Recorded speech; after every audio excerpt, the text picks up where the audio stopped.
Bonjour, bonjour à toutes et à tous, bienvenue dans ce nouveau rendez-vous CQFD, l'émission qui vous simplifie la vie patrimoniale. Alors pourquoi CQFD? Tiens, bonne question. Parce qu'il y en a assez comme ça de se sentir largué dès qu'un professionnel vous parle de démembrement ou d'inflation sous-jacente.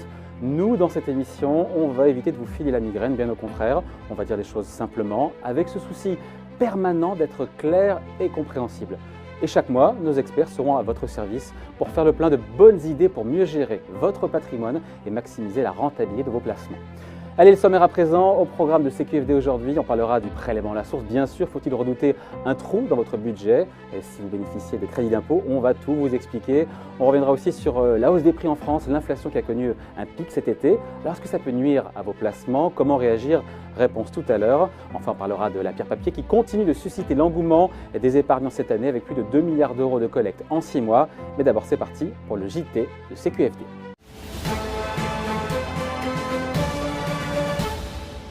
On démarre ce journal par les avis d'imposition qui sont en train d'arriver, qui sont arrivés déjà dans vos boîtes aux lettres. Bonjour Émilie. Bonjour David. Alors qu'est-ce qu'on fait si on se rend compte qu'il y a une erreur dans sa déclaration de revenus? Il n'est pas trop tard pour se manifester auprès de l'administration fiscale. Alors si vous avez déclaré sur papier, il suffit de télécharger sur le site impôts.gouv.fr un nouvel imprimé 2042, de reprendre l'ensemble de la déclaration et non pas seulement les infos qui sont erronées, et puis d'y indiquer à la main sur la première page déclaration rectificative annule et remplace. Vous avez jusqu'à la date limite de recouvrement. En revanche, si vous aviez déclaré sur Internet, vous bénéficiez d'un délai plus long. Vous avez jusqu'au 18 décembre prochain. Pour cela, rendez-vous sur votre espace personnel, muni de votre numéro de télédéclarant et de votre mot de passe. Et puis, si vous êtes hors délai, tout n'est pas perdu puisque vous avez jusqu'au 31 décembre de la deuxième année qui suit le recouvrement, donc le 31 décembre 2020, pour contester.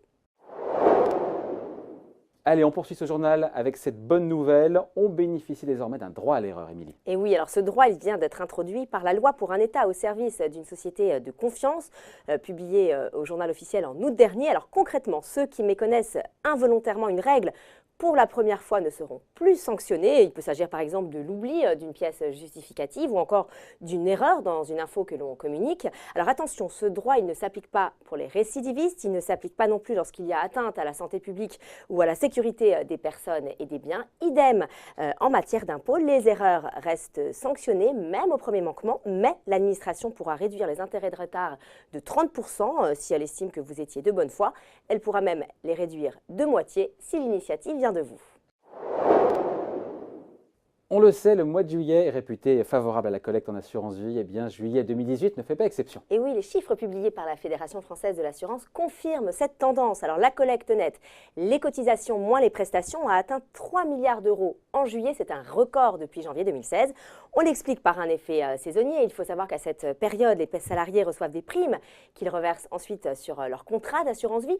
Mais d'une manière générale, on peut dire que l'assurance vie connaît depuis janvier un nouveau souffle avec 15,3 milliards d'euros collectés, soit 10,5 milliards d'euros de plus que l'année dernière à la même période. Alors en 2017, la collecte avait notamment pâti des inquiétudes autour d'un éventuel Frexit et puis autour de la loi Sapin 2 qui prévoyait de restreindre les rachats en cas de menace sur le système financier. Finalement, l'élection d'Emmanuel Macron et la loi Pacte qui prévoit de dynamiser l'épargne semblent avoir redonné de la vigueur à l'assurance vie. On termine ce journal par un nouvel outil qui se met en place pour traquer les automobilistes qui roulent sans assurance. Il s'agit du fichier des véhicules assurés, le FVA, qui a été mis en place par la loi de modernisation de la justice du XXIe siècle et qui sera effectif dès 2019. Concrètement, le FVA répertorie tous les véhicules qui sont assurés en France.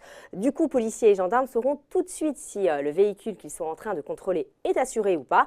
Il faut savoir qu'en France, 700 000 personnes rouleraient sans assurance, un fléau qui a coûté la vie à 235 personnes en 2016. Et les pouvoirs publics ne comptent pas s'arrêter là, puisqu'à terme, les forces de l'ordre pourront détecter les véhicules non assurés grâce à des lecteurs automatiques de plaques d'immatriculation. Merci Émilie pour ce journal. David.